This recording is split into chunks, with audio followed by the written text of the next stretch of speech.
Hey, hi, howdy, what's going on, my beautiful people? I love and appreciate you guys so much for coming by and checking out this video. If you liked it, feel free to, why am I doing an outro, you might be asking? Because today is opposite day, and today we are not going to be answering questions.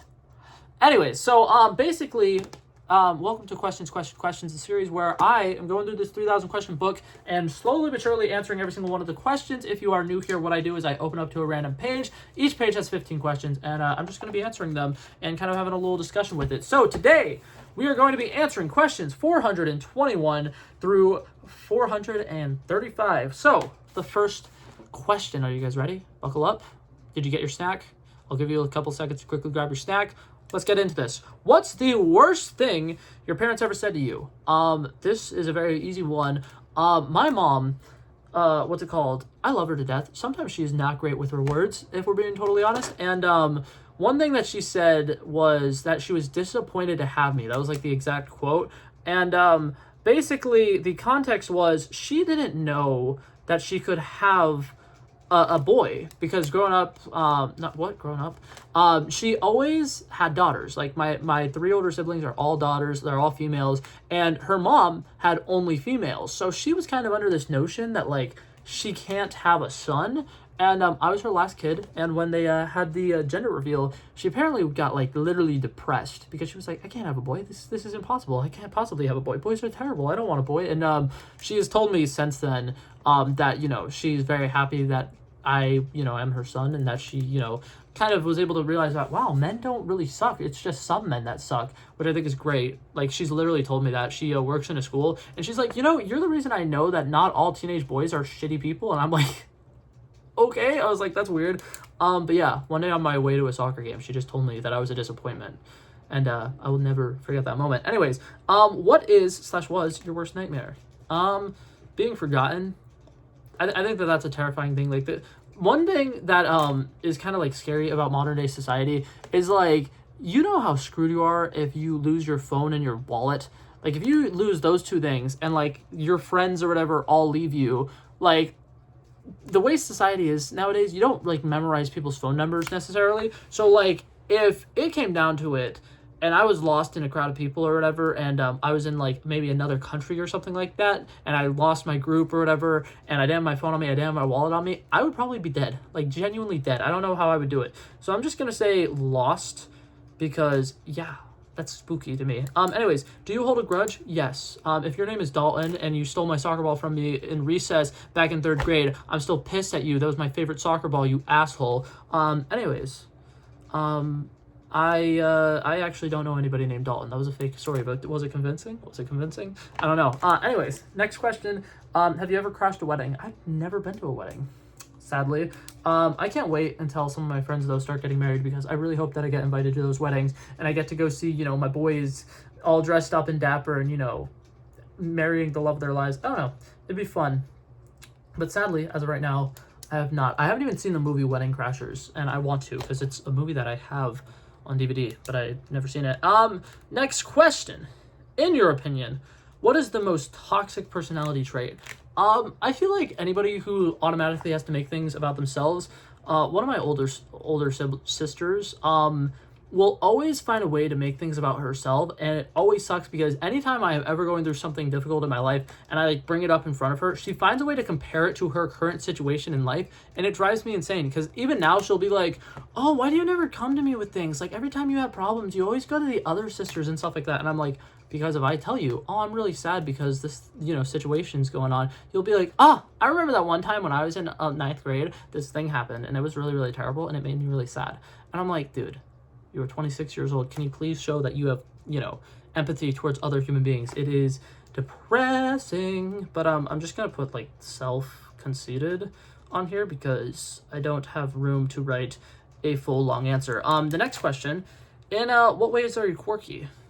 I'm just gonna say personality. I feel like I have a very quirky personality. Would you say I have a very quirky personality? Please say yes, because if not, my feelings will be hurt. Next question. Is there something missing from your life right now? A cat. I would think I would greatly benefit from having a pet cat.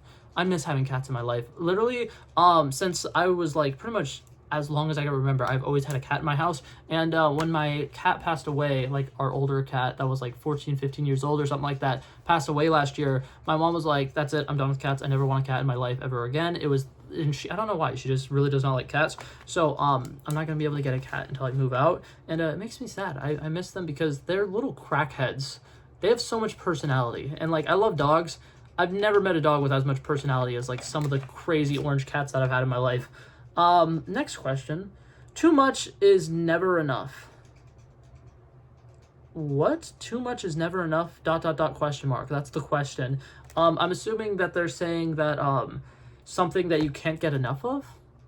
Something that I can't get enough of would probably be pasta. I think I could eat pasta for every meal for the rest of my life.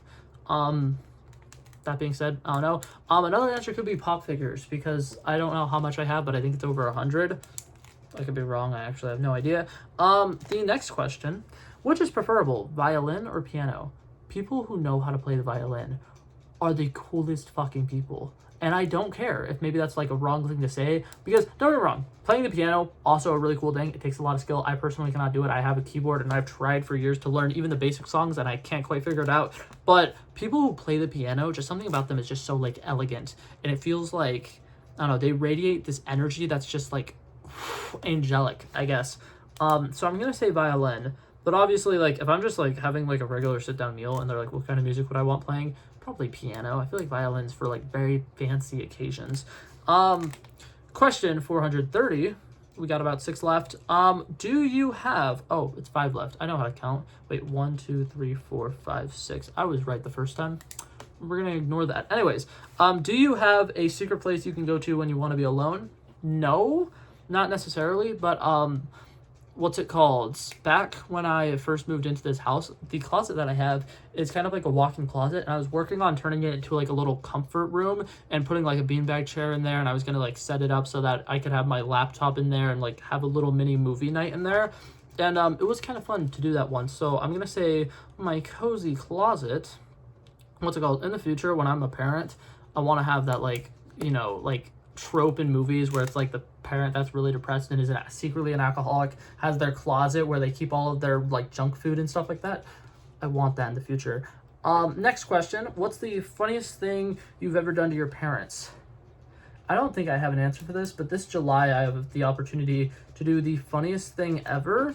My parents are going on a vacation for a week to go to, what's it called? Las Vegas. And like I said, they're going to be gone for a week. And I've been wanting to move out for a while, and I think I really want to try to move out this summer. There's a specific apartment complex where the rent is like $860 a month or something like that. And it's right by the Target that I work at, so I'll be saving money on gas. And it's just like, I don't know, something about potentially like moving out and being on my own would be so refreshing. It would make making these YouTube videos better, because I can only record during like really small windows of times, because if not, I'd be too loud and I'd be interrupting the sleep cycle of the people around me. But if I had my own place, that wouldn't be a problem. And to answer the question though, something funny I could do to my parents is like set up my potential move-in date if I move in there to be the week that they're gone, and not tell them that I'm moving out. So they just come home and my room is completely empty. I just think it'd be hilarious.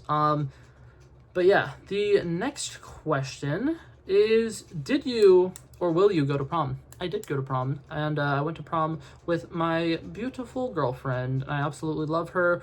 And what's it called? My prom night, low-key might have been like one of the best nights of my life ever, because obviously I went to prom with a beautiful girl.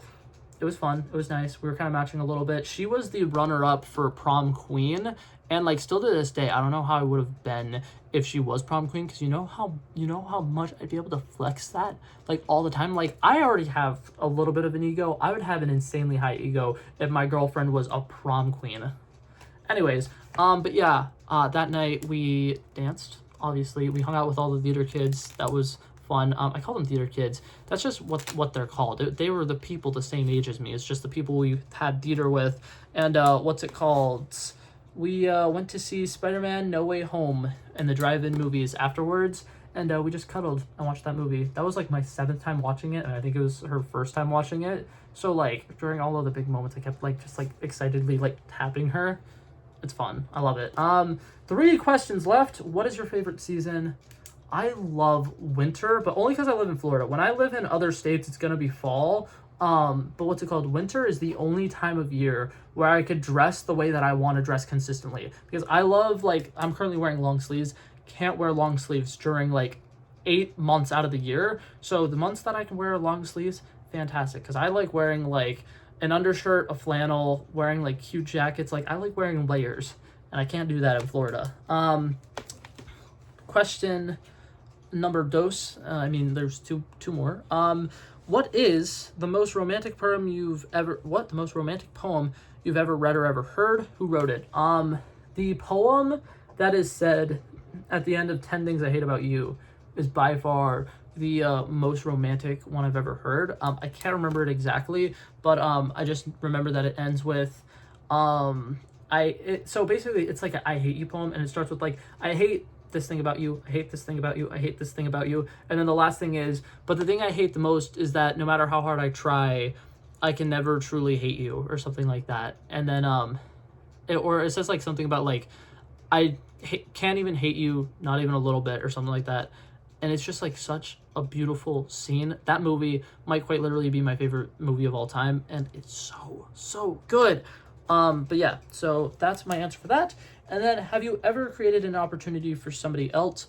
I played wingman for all of my boys back when I was in 9th grade and 10th grade. Anytime one of my friends really liked a girl, and it was somebody who I think that they actually, could deserve theoretically, because like, I'm gonna be honest, I had some shitty friends, and if I knew they were after this girl who deserved better, I wouldn't try setting them up with that girl. Like, I wouldn't do that to my female friends. But the big thing was, 9th grade and 10th grade, I was friends with like so many guys and so many girls, and like occasionally I'd find out like, oh, this girl and this guy both like each other, and I would like kind of like motivate the guy to do something to go out of the way to start having interactions with the girl, so that they can start having a relationship, but it's not like I like force the relationship. Does that make sense? It would just like kind of set them up to form their own relationship, like, and let it bloom naturally. So I'm gonna say that #wingman Blake, and that was the last question for today. So that being said, that was it for this video, guys. Thank you guys so much for coming by and checking it out. I love and appreciate you guys so much for watching. If you liked it and you're liking this series, feel free to like and subscribe and follow for more. But that being said, I bid you adieu. Peace out. Bow. Bow.